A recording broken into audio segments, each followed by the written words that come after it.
Hello, it's Lion here with HobbiesofaMan once again, and today we're going to be doing our monthly haul video for the month of March. And this is a big one. I did not expect to have 3 large hauls at the beginning of the year. I really only expected the first month, January, to be big, and did not really have anything big going on until May. But stuff happened, I got lucky, and I've got a lot of stuff to share with you guys today. So, technically speaking, I think I got over 200 volumes of manga, but about 170 of them are digital only, well, they're digital copies, and a lot of them are digital only things, so technically it doesn't count. So the only physical manga that I got is all that stuff up there, but we're not going to focus on that yet. We're going to start with the figures, which I have a lot of because I ended up buying a lot of Funko Pops. Then we'll go to comic books, where I have a lot of interesting stuff to show. And then we'll do a little tiny bit of novel talk, where I talk about the 4 novels that I got this month. And then we'll move on to all of the manga that I got, digital and then physical for everything. So let's start with the figures. Okay, so if you guys watch my channel, you'll know that I don't really like Funko Pops. But there was a lot of sales for Funko Pops this past month. And yes, I don't like Funko Pops, but mostly I don't like them because the price, like $10 to amount of like enjoyment I get out of them is pretty minimal. $10 to just, keep them in a box or put them on the shelf is not that high, which is like why Brickheads, which are Lego's version of Funko Pops, are worth the money for me, because it's the same price, but I get to build it, so I have an extra enjoyment aspect out of it, because the building process is very therapeutic for me. I really enjoy building stuff, which is why Legos and Plamo, plastic model stuff, works for me a lot. And then the fact that it's something to put on my shelf about something I like adds value, right? But Funko Pops don't have any added value. They're literally just spend $10, put them on your shelf. And most of the time, I don't really like how they look on the shelf because it's just a box, right? But I love Star Wars. I love Baby Yoda. And I like Mandalorians a lot, especially now that, The Mandalorian and Clone Wars have been a thing for a while. And so everything that I got here is related to that. All the Funko Pops that I got are related to that. And they were all at least 50% off. One of them was actually even like 70% off. And it's a special chase, which is like a rare Funko Pop. So if I ever want to sell it, I'll probably get a good little bit of extra, cash out of it. So yeah, there's some kind of concerning stuff about Funko Pops lately, because I think it was a few weeks ago, there was an article where they'd rather throw them out than sell them, because the cost of selling them is actually higher than just throwing them away, which sucks, because I hate that type of news coincides with the one time I buy a lot of Funko Pops and makes me look shitty. But, it is what it is. So let's start with the non-Funko Pop stuff, and then I'll talk about the Funko Pops, because at this point I've been rambling on too much without showing you anything. So here's the first thing I bought. This is a Sweet Style Pirates figure. This is Robin dressed as the Tontada Leo, who is my favorite character in Dressrosa. He's just so funny. I really wish they had an image of him somewhere on the box, so you could see, how the outfit looks on him versus her. And this is technically the off-color one. This is version B. So it's like a pastel version, which is fine.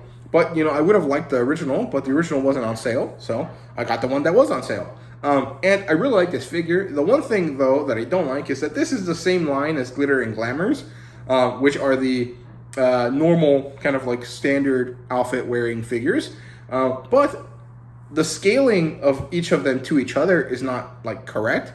Like the one figure I have of Nami is like taller than Robin, even though canonically Robin is significantly taller than Nami, which I think is just a reality of collecting figures, and I'm just gonna have to get over it. But it makes me annoyed to look at my shelf and be like, oh, that's wrong. It is what it is. But yeah, I also have another one of these. I have a Rebecca dressed as a toy soldier version, and that one's pretty good. But again, it's way huge, and it's not just because of the hat. Like her eye level is way higher than the other 2 figures I have, which it is what it is, right? So yeah, and then we have a Legos kit here. We have Dark Trooper Attack. This is from the ending of season 2 of The Mandalorian, one of the coolest scenes ever, and one that honestly gave a lot of emotion to a lot of content creators on YouTube that are into Star Wars, right? So yeah, I'm really excited about this one. I really like it because it's kind of like a diorama. You know, I'll build it, I can put it on my shelf as like a little scene, or I can just, you know, build it and then put it away again, and that's kind of cool. So yeah, that's it for that one. There really isn't too much to say here. I got this one off a little bit because there was a problem with Walmart's digital price versus the physical price, and they gave me the digital price, which saved me like $6 extra, which is really nice. But that's enough about that. Let's look into the Funko Pops now. So the first order of Funko Pops I got was this one, Bo-Katan, normal kind of edition here with her helmet, which I really like. Then Grogu eating a frog, which is a funny ass scene. I really enjoyed this one. I think it's from the first season when they're in the little farm planet, which is really nice. There's 2 other ones that are like this. I think there's one for the cup and one for, you know, just Grogu standing like normal. And I would like to get those as well at some point. Then we have Pedro Pascal holding Grogu, or the Mandalorian Din Djarin holding Grogu, which is also pretty cute. I don't really like normal people faces on Funko Pops. They're kind of lame, but this one kind of works. I think the mustache adds enough personality without like making it too different from normal Funko Pops. And also, Baby Grogu just looks so cute. So yeah, I got these from Big Bad Toy Store. Big Bad Toy Store, sorry. Misspoke there. And I like them a lot. They're a very great store, but their packaging is so sus, man. Like, it just has Big Bad Toy Store, BBTS, like plastered all over it. And it looks like I bought sex toys or something, and it's kind of funny. And I got this from Amazon. It was $2.99. I think it's still up at that price. And this is kind of like random, so you can either get the chase or you can't. And I got lucky and I got it. I was going to order this, and if I didn't get the chase, I was just going to return it because I was interested in what this is, you know, like a limited edition Funko Pop. It's the same as the normal one. There really isn't too much going on for it. The back of the thing is kind of different, though. The stuff that they show you here is different from the box in the normal one, which is kind of interesting, but there really isn't too much going on here. I'm going to probably take this home and put it in my my dad's media room and just kind of leave it there until I decide to sell it, which is, you know, not a bad idea. So yeah, and then another set of things from Amazon. So I got Grogu eating the little macaroon cookie thing, which is great. I really like the scene.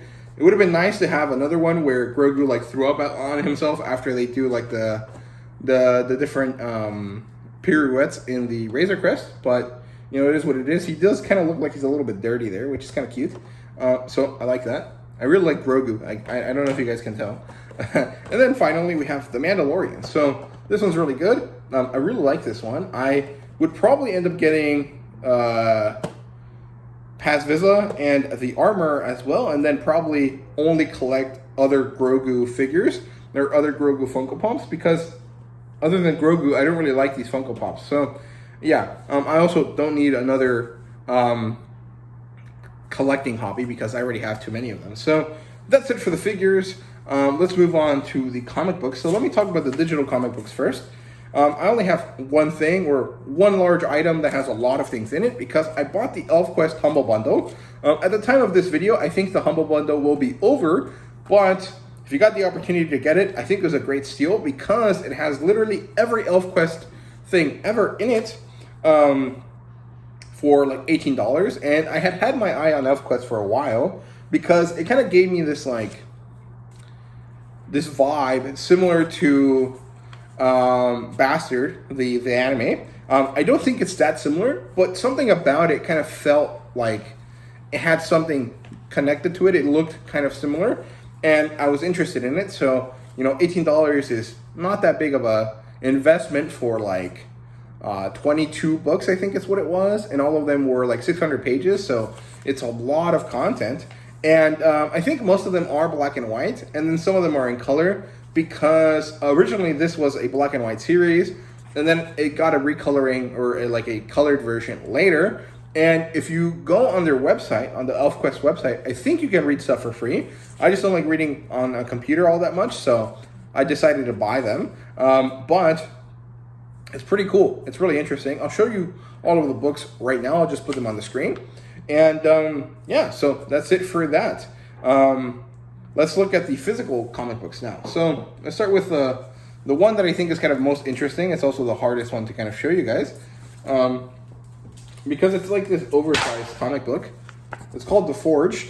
And it's really good, actually. It's an interesting kind of like Halo, Gears of War, Warhammer, you know, kind of like power armor wearing super soldier type series. But it's all female characters. Like all of the super soldiers are female. And they're all pretty interesting and cool. They're all pretty they're all very different, and all of them are actually pretty attractive looking. You know, there's the muscle girl, and then there's the more normal girl, and then there's the, you know, hard ass, and then the, you know, they all have different personalities. And it's pretty interesting. It's written by Greg Rucka, and it's an oversized format, as you guys can see. If I show you a normal comic book, it's significantly bigger. The problem is, the one thing I really want to complain about is that, you know, there's a lot of Image comic books that just have like nice, thick cardstock covers for no reason, and they cost the same as a normal volume. This one is $6 because of the size, but because of that price, you should have also just given us cardstock covers, because these normal ones are very flimsy. Like, this is a very flimsy book when you're reading it, and it's kind of a little bit uncomfortable because it is so large that it's so like flimsy, right? So I would have liked to have that added support of a cardstock cover, but you know, it is what it is. At this point, there's really no point in complaining about it, but I'm still going to mention it just because I think it would have been a good idea to have it, right? So yeah. Now let's move on to the normal stuff. So first we have Inferno Girl Red, which is actually another special comic book. This one is box stitch, I think is what it's called, where like this is a square instead of like just a staple. And this is the ending of the Inferno Girl Red series. This is the ending of the first part of it, at least.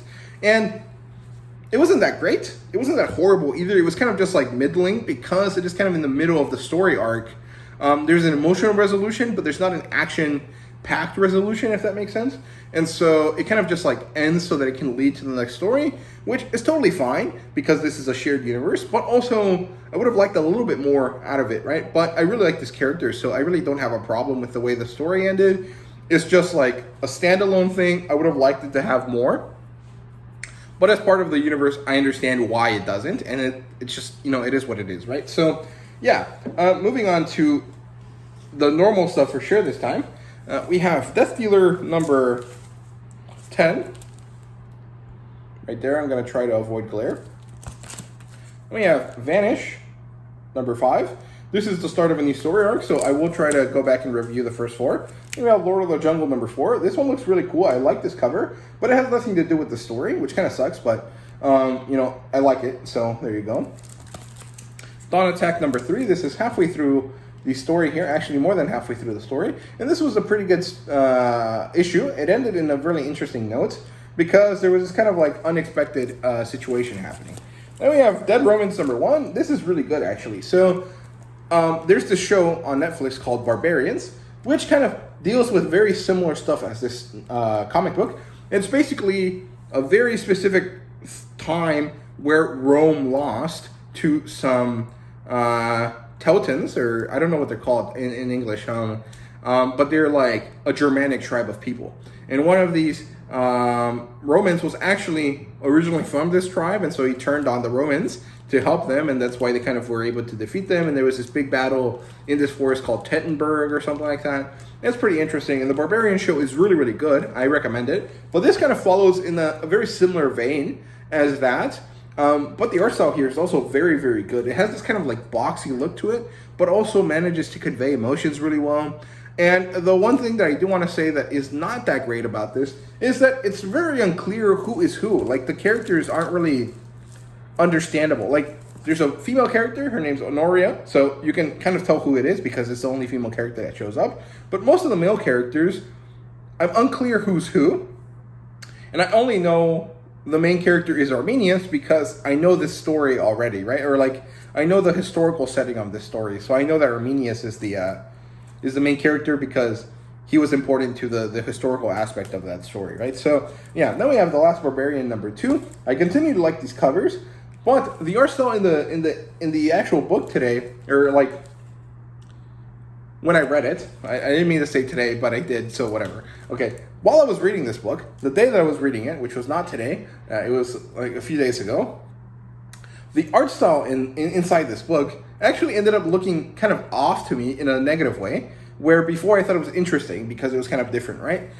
So I think I'm going to give it one more issue, and then if I like it, I'll keep collecting it. If I don't, I'll have to sell it off, because I really like those covers. I think all of them look great, but the art inside isn't really captivating me the same way that I thought it did initially.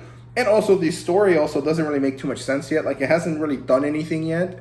It hasn't gone anywhere. And I think that kind of sucks. It should go somewhere, right? So yeah, then we have Barbarella #1. This is the beginning of the story arc. And that was pretty good. It was pretty interesting. However, the art style isn't my favorite. So I think I'll still keep reading it because the story is good. I'll just have to get used to the art.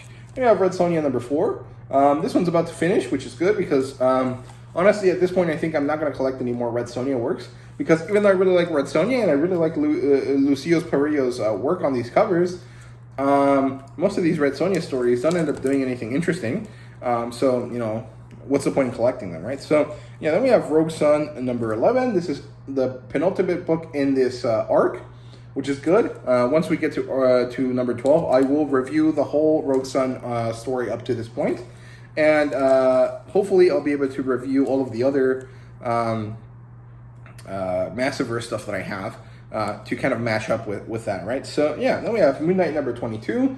I do think I'm going to drop this after the Venom issue just because I enjoy it, but at this point it's already going too long and I don't really need to collect like, you know, 40 volumes of this Moon Knight run, right? So yeah, then we have Dictatorus, and this is immediately going to go on my to sell pile because the story was bad, the art was bad, nothing about this was redeeming except for the cover, and I'm not going to spend $4 just on a cover, right? So yeah, there you go. That's it for the comic books. I feel like I've been harsher on comic books lately than usual, and that kind of sucks, but it's just kind of I'm kind of in that point in my comic book collecting journey where I'm just kind of like getting to the point where new comic book energy or like new hobby energy has run out, and now I'm trying to cut down, and I have become harsher so that I can cut down on stuff a bit more. But then something new comes along, reinvigorates my interest, and then it becomes this kind of vicious circle. But it is what it is, right? So yeah. Now moving on to the novels, I really only have 4 of them, but I can't show you any of them because either they're digital or they're at my parents' house. So first of all, we have Ariana, the Spirit of the Storm. That's the digital book I got. I got this for free. I saw someone I follow on Twitter mentioning that this was free that day, and so I picked it up. And I don't know what it's about, but it was free, so there we go. But it looks like a fantasy story, which is par for the course. That's more or less what I like. And then I got 3 books from it's not a half price book. It's a used bookstore that I used to go to when I was a kid. That's still been around for like over 10 years. They moved locations closer to my parents' house, so my mom swings by every once in a while to pick up stuff for me. And she picked up these kind of like reservation books that I had. So in that store, you can kind of fill out this paperwork and tell them, hey, I want this book, this book, this book, and this book in this edition. And if you guys ever get it in your store, please give me a call and I'll come pick it up. And so I did that for a bunch of books when I was growing up. And lately, a lot of them have been showing up. So I got a book about dragons called, I think it's the first one in the Lady Trent series, which is actually right there. Let me just show it to you because I did bring this one with me. Sorry. The Natural History of Dragons, a memoir by Lady Trent. There you go. It's about a woman that wants to catalog dragons in a biological fashion, kind of like Charles Darwin or something. And it's cool. And then the other 2, I think one of them was a Witcher book, and the other one, I honestly can't remember what it was right now, so I'll just put up a picture of them, because I did take one. I just can't remember the other book at the moment. So I got that, and that's it for the novels. So, yeah. moving on to the manga here, I am going to have to split this clip in two, so I will have another clip where I talk about the physical manga, but I will mention all of the digital manga right now. So, first of all, manga that I bought physically that I will never get my hands on until July would be Atom 15, 16, 17, and One Piece Deep Blue. I bought these because there was a sale recently, and I got them for 600 pesos, which is about 20-something bucks. And that's pretty good for 4 volumes because lately manga prices in Mexico have been increasing, and, you know, shit happens. It just costs more than it used to, right? So it is what it is, but I really like these editions of these books, so it's fine. Now, I also got Campfire Cooking, the light novel, volumes 2, 3, 4, 5, 6, and 7, and 8, which I got because there was this sale, and I was actually going to try to buy up to 12, but then I forgot when the sale ended, and then when I tried to buy them, sorry, I almost dropped my phone there. What was I saying? Yeah, okay, so Campfire Cooking, I was going to buy up to volume 12, but I forgot when the sale ended, so I only bought up to volume 8, and then when I tried to go buy the rest of them, the sale had ended already, so it sucks. I'll probably end up getting them, you know, when season 2 comes out and they do another sale for them. So, yeah, good series. I like it. Honestly, my favorite food isekai series is actually Cooking with Wild Game, but Campfire Cooking is a close second, and it's pretty good. So, yeah, then I got 170 Kodansha titles, and I honestly wrote all of them down somewhere, but I'm not going to bother finding it because I don't remember where it was. And because there's so many of them, I'm going to spend, like, 40 minutes here just listing them off. So I'm just going to show you pictures of them, and that's how it goes. So, yeah.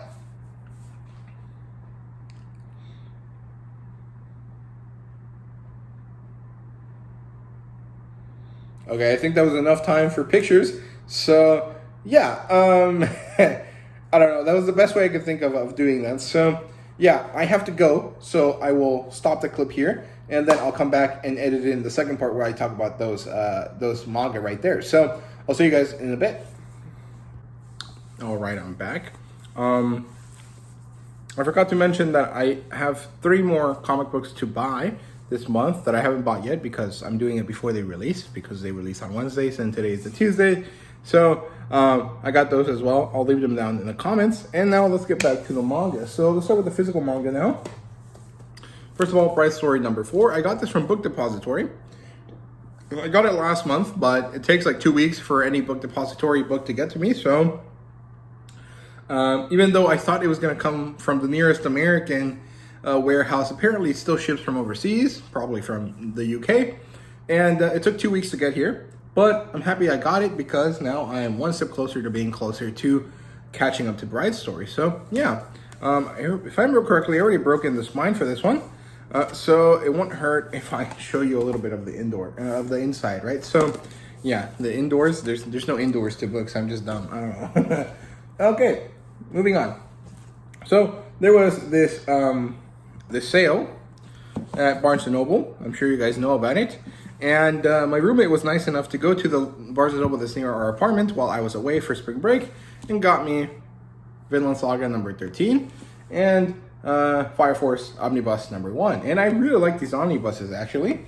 They're very nice and big, and they're hefty, but the way they're constructed, it means that you can kind of open them pretty well, and there's going to be no creasing whatsoever. There's a few downsides, I guess. First of all, there's no color pages. But if I remember correctly, there is no color pages in the original ones either. But, you know, I hate when it's clearly noticeable that these were supposed to be in color and they just never are. But, you know, it's a pretty small nitpick. Overall, this is a very good budget edition. It's $20, but for $20, you get 3 books worth of content. You get it in a larger size than the original. And honestly, I think the spine design is a little bit better because it does still have that kind of like, stripe pattern, but it has an image in the middle that connects with your other character. Let me see which side they connect on. I think it's this way. So there you go. It's pretty cool. So that's it for that.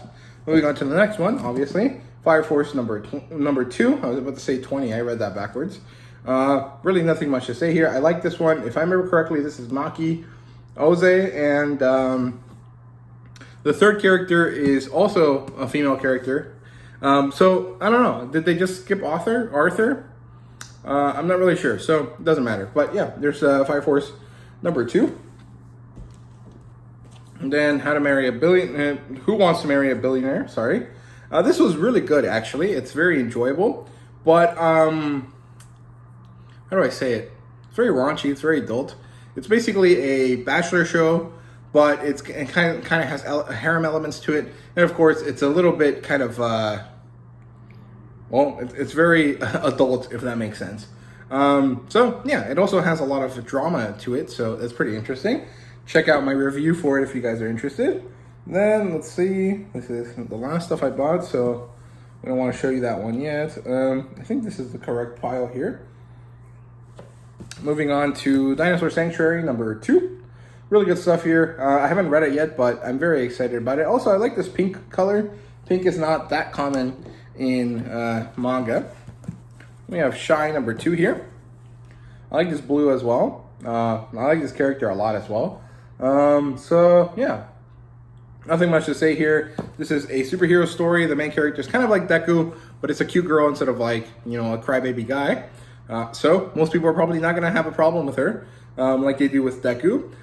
There's also kind of this like kind of nearing of the apocalypse because of the way that their powers work, and it's pretty interesting. I'm pretty excited to get into it, but I don't really want to say too much, right? So yeah, moving on to Crazy Food Truck number 3. This is the last of the series, which is good.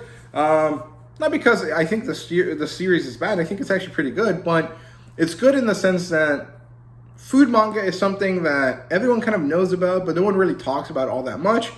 And I think it's because there's a very clear like distinction for food manga to mostly be fantasy like oriented, and this is more or less kind of sci-fi oriented, or maybe just kind of generally, you know, slice of life oriented in a post-apocalyptic setting, which kind of makes it different, but also the fact that it's short means that more people are willing to try to pick it up, and that's pretty good. So yeah, I don't know, there really isn't too much to say. I like it, I think it's fun, and the second part of the story kind of led to a lot of discoveries about the female character, Arisa, so we'll see how that kind of unravels and finishes up. And I think this is only slightly thicker than the first two, so I think it was planned out to be this way instead of like forced to get canceled, you know, halfway through the serialization. So that's also a good thing, right?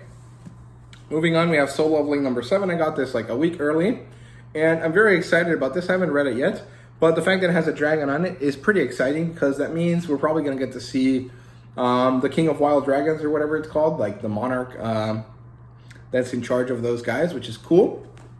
Very exciting. Then we have 2, Hitomi-chan is Shy with Strangers. We have numbers 4 and 5, and this is all that there is out available right now. The next one doesn't come out until sometime in November, I think, or December. And I'm pretty excited about this. I really like this series. It's very cute. But it is slightly different from Komi Can't Communicate, which kind of leads to the kind of like feeling of enjoyment because it's not exactly the same as every other series out there, which is nice. Moving on, we have, I think this was next. Yeah, I think so. Okay, we have I'm a Wolf but My Boss is a Sheep number 2. This is kind of like Beastars plus you know, an office lady kind of romance, and it kind of might get serious between these two guys in the cover, which is pretty exciting.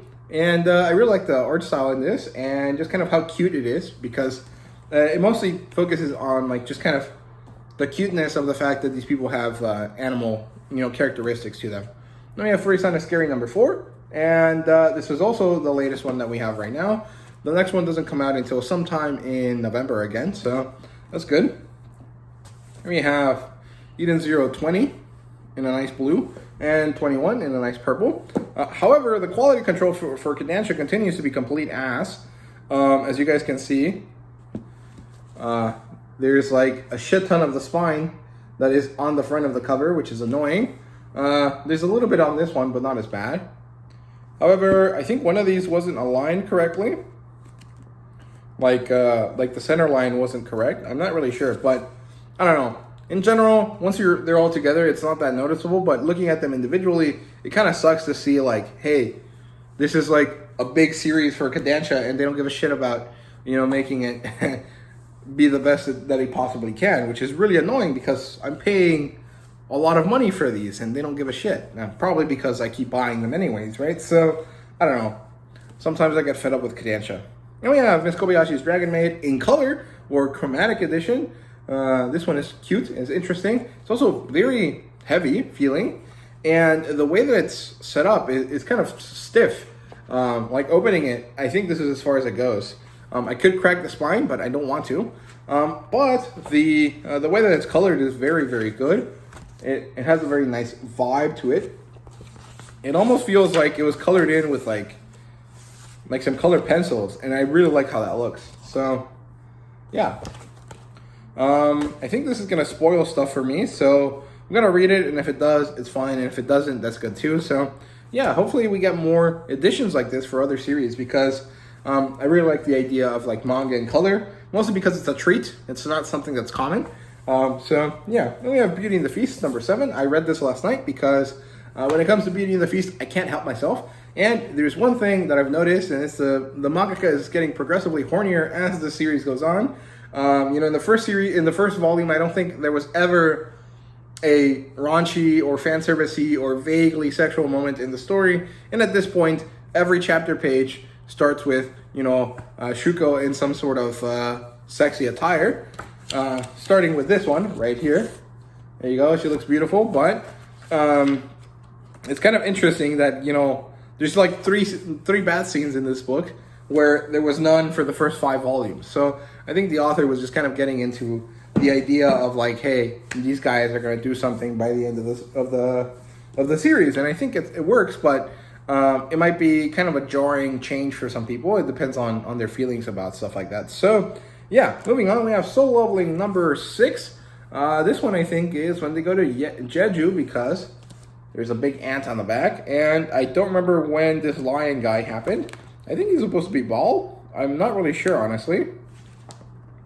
But yeah, very exciting. I really like this cover. One thing that kind of bothers me is that they finally put the Issa Press logo on this, but now it doesn't match with the rest of my Soul Leveling books, which kind of sucks, but you know, it is what it is. I'll get over it. It's not that big a deal. And I think this is the last thing I bought. It's The Beginning After the End, number 2. I like this purple color a lot, but I don't know, man. This is going to be basically make it or break it for me. If I like this series, at the end of this volume, I'll continue to collect it because it only comes out once every 6 months. And if I don't, I will get rid of it in the next unhaul video because the amount of pages compared to the price and the way that this book feels in my hand is just not worth it if the story isn't even mildly interesting to me. And so far it's not, because it's just kind of a very derivative version of Mushoku Tensei. And that's saying something because Mushoku Tensei is basically the seminal text of modern isekai, and everyone copies it, and somehow they end up being better than this, right? So I don't know. It is what it is. Maybe that was kind of harsh of me on the beginning after the end. I'm not really sure, but that's all there is to it. So yeah, that's the end of the haul video for this month. It's a lot of stuff. I think it's about 30 minutes long as well. So yeah, I don't know. It's kind of crazy lately that I've just been able to buy so much stuff. I don't really think I buy that much all that often. So it's kind of interesting and exciting.